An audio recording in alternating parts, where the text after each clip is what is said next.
Namaskar, greetings and gratitude. I welcome you all to the Inspirational Star Talks episode number 38. And today, with me on the hot seat is Dr. Nidhi Nijhawan, who is an academician and an author. I welcome you, ma'am. How are you doing? Thank you so much, Preeti, and it's a pleasure. But yes, as you said, it is a hot seat, so getting butterflies in my stomach. But otherwise, it's fantastic. Thank you, thank you. I'm honored. Ma'am is an educator passionate about creating a professional niche for herself in varied domains and roles. This is very interesting, ma'am. Could you please share with us your professional niche in varied domains and roles? Preeti, to start with, I am an alumni of Convent of Jesus and Mary, New Delhi, and did my political science honors from Jesus and Mary College, Delhi University, with the aim of joining civil services. But they say that destiny has different plans for you. So I got married in my last year of graduation, and fortunately, I got married to an army officer. So I came into the field of education more by chance than by choice because he was posted in a small place in northeast of India. And there, I got this chance of teaching the primary classes. And once I moved into this role, I felt it is something I loved children, and I felt that I'm evolving all the time with them because there was always a new learning happening every new day. And from there, he got posted to Roorkee, and I had the chance of working with the prestigious St. Anne's School of Roorkee, and I was offered a TGT role. And from there, we moved to Batenda, and again in St. Xavier's. It was a convent wherein father, the principal, he said that, okay, I feel you're a very, very good English teacher, so why don't you do your postgrad in English so that I can offer you a PGT position? And that is where I again opened my books and studied and got my post graduation in English. And in the meantime, I was also taking PGT English classes. From there, we moved to, and in the meantime, I have been very fond of writing. I don't know, I think it comes very naturally to me. So, Educom was doing a lot of, and Shriram group of schools, they were also doing through it, Shri Educare, they were doing a lot of, freelancing content writing that they were doing. They were getting it done. So I joined them and I was doing for both the groups. And then when we moved to Delhi, now Delhi is a tough market, especially if you're an army officer's wife. People don't give you senior classes very because they feel that we will get posted out, and they have their own reasons. But I was lucky enough that in Vasant Valley, I got a chance of working on a lead vacancy as a PGT political science. And actually, that was a school that nurtured me very beautifully in those 6 months also, because they work in a very different manner. And there's a lot of content work you do. We used to make our own worksheets, and we used to do a lot of work. So it was very interesting, which I found very interesting. And lucky for me that immediately after that slot, I joined Educom as a full-time author, and I was their civics expert. And they were incorporating a book for the millennium schools, and I had a chance to sit with the graphic designers, and whatever I had visualized I could see coming up on the paper. So a very nice tenure. And after that, when we moved to Pune, somehow I felt that I need now to take a role that helps me besides academics. It also helps me to move into operations and into, teachers training, mentoring teachers. And so that is where, and luckily for me, God has been very kind. I got this offer of uh, coordinator. There was a new school, a new branch of Global Indian International School coming up in Pune, and I happened to get this chance of becoming a coordinator there. And there only I was made very soon, I was made the vice principal, and then our principal had to leave. So I was also officiating principal there. So that is where my life took a turn, and I came into more into the from academics. I moved into the operations role.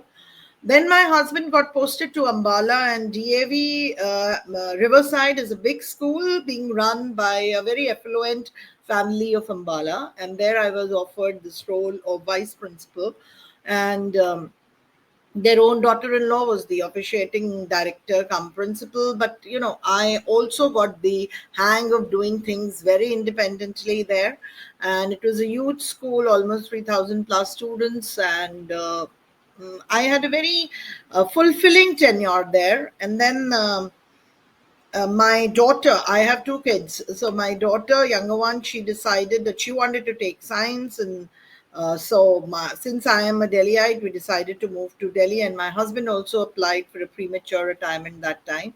And Delhi, while I was looking for jobs, I happened to meet Mrs. Sudha Gupta, who was starting a very nascent school in Dwarka 22, uh, with the name of Presidium, and Presidium already had three branches by then, and so I was offered, and I got the position of a founder principal. So to start a school with all its nuances and with everything related to CBSC, to the department, so a lot of learning happened for me there.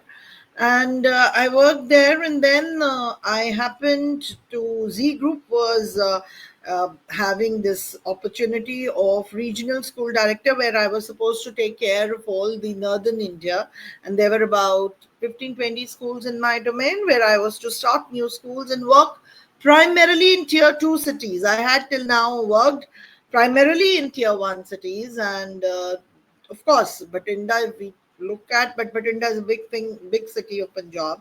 So then I took on this role because I felt that it will be a very, very different learning, and I am a learner, and I feel I go by that. As Robert Frost says, that miles to go before I sleep. So I feel that it is like a long journey, and I have to learn a lot. So when I took on, I was 5 years with them, and it was again a very, very different role, because I have started schools for Z in formal schools, K-12 in Saharanpur, in Kethal, in Karnal, in Kurukshetra, then in places in Dehradun, of course. So and of course Ghaziabad, and these in Rewari, so I felt that I am learning. I've learned now. You feel very confident after that role. I felt very, very confident, because I felt I could deal with all kind of parents, with all kind of stakeholders, and with all kind of children. And because every area has its own demands, and so I felt that my persona had really, it had empowered my persona. So from there, but yes, 5 years of travel was a hectic travel, and then due to few personal reasons, my father not keeping well, and since we are three sisters, no brother, so I felt that it is time for me to look after my parents, and so I was looking for a role which used to be that the 7 to 4 or 7 to 5 role, and I got this opportunity of one of our franchisee owners of Mount Litra Z School Ghaziabad, Mr. Agarwal. He offered me this role of working as Dean of Academics and Director Principal with his Ghaziabad school. He also was coming up with two more schools, so again, a nice experience. Even during COVID, we did a lot of work, and it was nice. And then from there, had this opportunity of moving towards Gurgaon. From the Dwarka, we shifted to Gurgaon after COVID. So the GD Goenka sector 10A Gurgaon, I was the principal with them for 2.5 years. And then again, due to reason of some, my mom had to undergo few things, and I just felt that thoda sa sabbatical, and my daughter moved to Singapore. She got admission in MBA, so wanted to be more with her also. And so now on, not exactly a sabbatical, looking doing some projects, and now looking for a new role. So that's in a nutshell about me. Beautiful, ma'am. What an incredible journey, I must say. Wonderful, wonderful. Ma'am, while you were sharing your experiences. So, one thing, just want to know if you could share one of the challenges when you were a principal, and how did you overcome it? Okay, I would say COVID.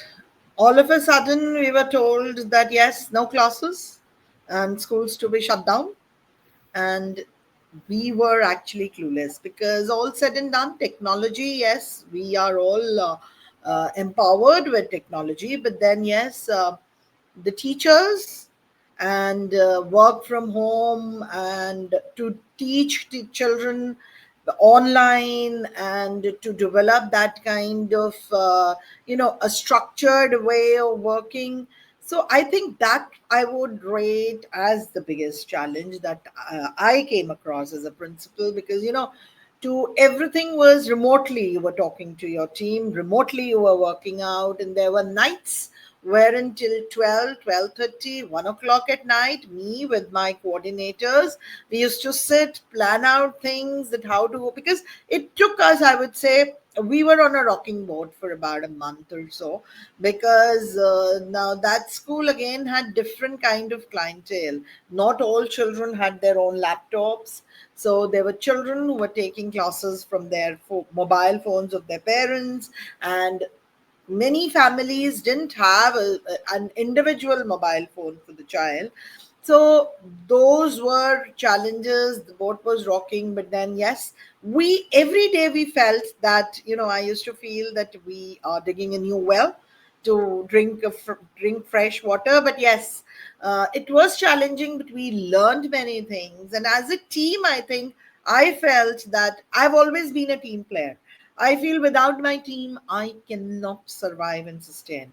So you know, one of my principals, when I was a teacher, when I was a coordinator in Global Indian International School, and when I was leaving. So my director, when she gave me an experience letter, I love the line she wrote, that Nidhi is like the Pied Piper of Himalayan. So she takes her team along with herself.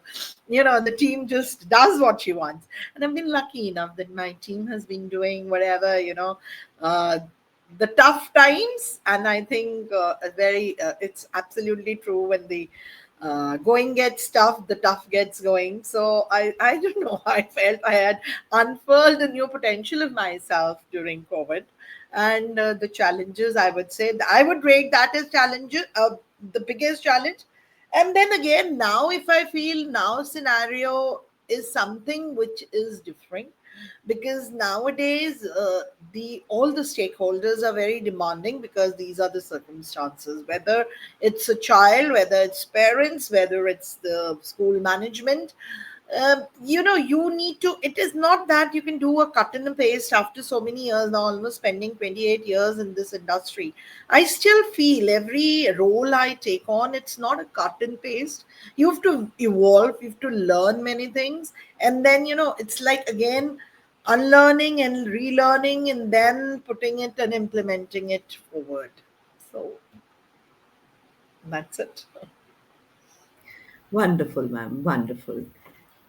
My next question, ma'am. During the COVID time, like the children were exposed to the social media and everything, and schools and parents complain that after that, their language has also become a little abusive, and the kind of words that they use.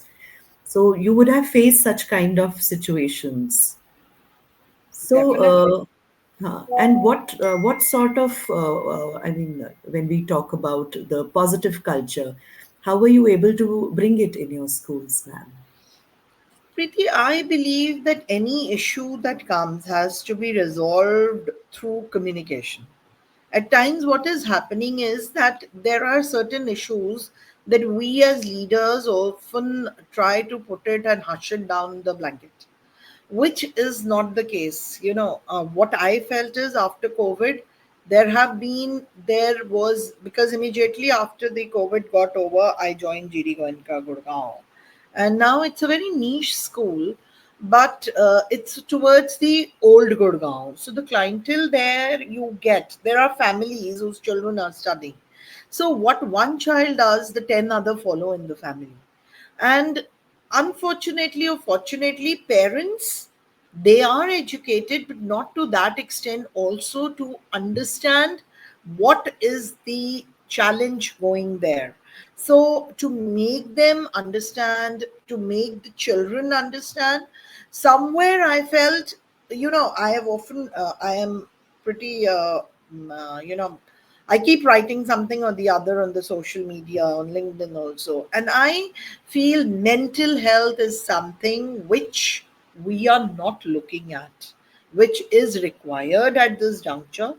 And somewhere what I felt, what when I after COVID, I felt theater was something which we brought into the education. And theater, I really,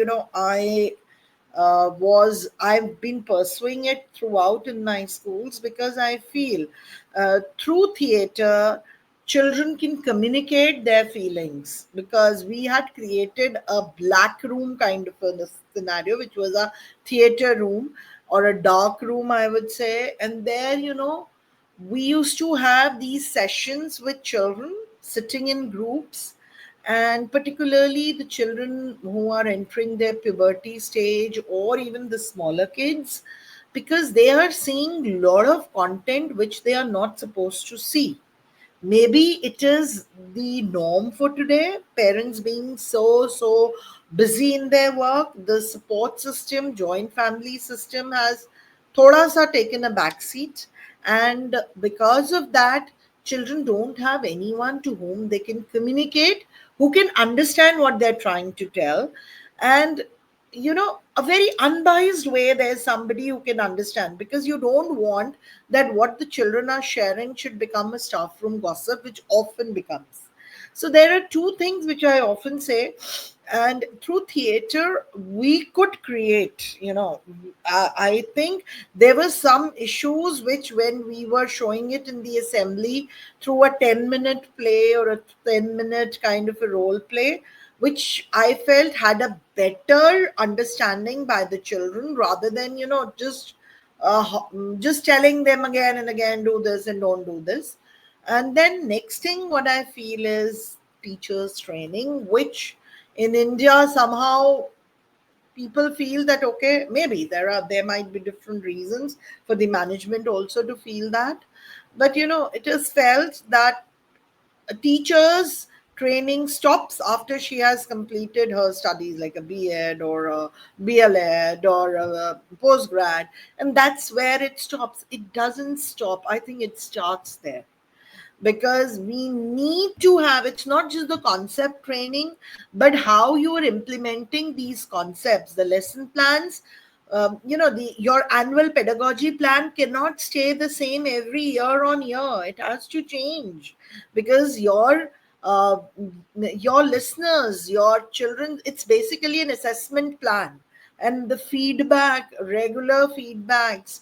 I still remember way back, I was with Vasant Valley in 2008, 7, 8. And that time also, every month we were sending a grade sheet for every child, rating them on a scale of 0 to 5, which is hardly anything. But then, these parameters helped us. The pastoral remarks, the anecdotal remarks, which I think have taken a backseat with so many things happening. You don't blame anyone here. But personally speaking, your means all this requires a lot of training for the teachers. But yes, teachers training is not, I don't think iota of teachers are also well versed with how to do the squaff part, even the leaders for that matter. But then I think it is like, it is just on the papers. So I feel these are two major issues what I felt, especially after COVID. And then parent orientations. Parents have to be not just told about what their children are studying, but they also have to be told how you are teaching those concepts, and how parent and teacher are combined partners in the progress of a child. So a lot of parent orientations have to be there, so that, and regular, at regular intervals. It's not just the beginning of the session. We do a lot of orientations. We do towards the fag end of the session, more for from the admission and from from holding back the withdrawals. But then I feel they have to be regular, and regular communication. I was in CGM, we used to do a lot of one act plays. And every play you used to do, you felt you're learning something and you're communicating something to the community. So that's where I feel. Wonderful, wonderful, ma'am. So, ma'am, what advice would you give to the educators who are entering the field now? Uh, I think I'm one of them, learning, evolving every day. But my suggestion to them, or as we say, that instead of a memo, you must always first give an advisory. So I would say that my advice to them will be that there are no stoppage for hard work. There's no alternative for hard work.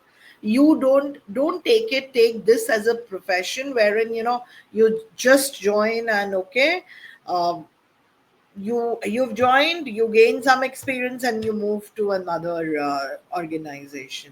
Unless you feel that is something which you're lacking in one organization and the other one is giving it to you, perfect. But nowadays attritions are happening at a drop of a hat. So, somewhere I personally feel is that you need to know your domain. You need to have your self respect. Don't just accept anything and everything that is given to you. No, you are intelligent. You have to have the brainstorming. You need to do those brainstormings, and it is good. But then also, it is very important is that the most essential and the most crucial part goes is that you also need to understand very well that there are things that you need to learn. Now there is a lot of debate going on about AI. I feel AI is something that will help, that will empower. Don't take it as something that okay, AI is now going to take away the jobs and all that. Don't just take the negative part of it, because everything has a new learning. You need to take on the positive things also about it. So don't stop learning. Keep enhancing your qualifications, because I think people say that after marriage, generally, your next chapter of life starts. My next chapter of life started, and all my education was, I was a very basic graduate when we got married. And hats off to my husband, to my family, to my in-laws, to my parents who supported me.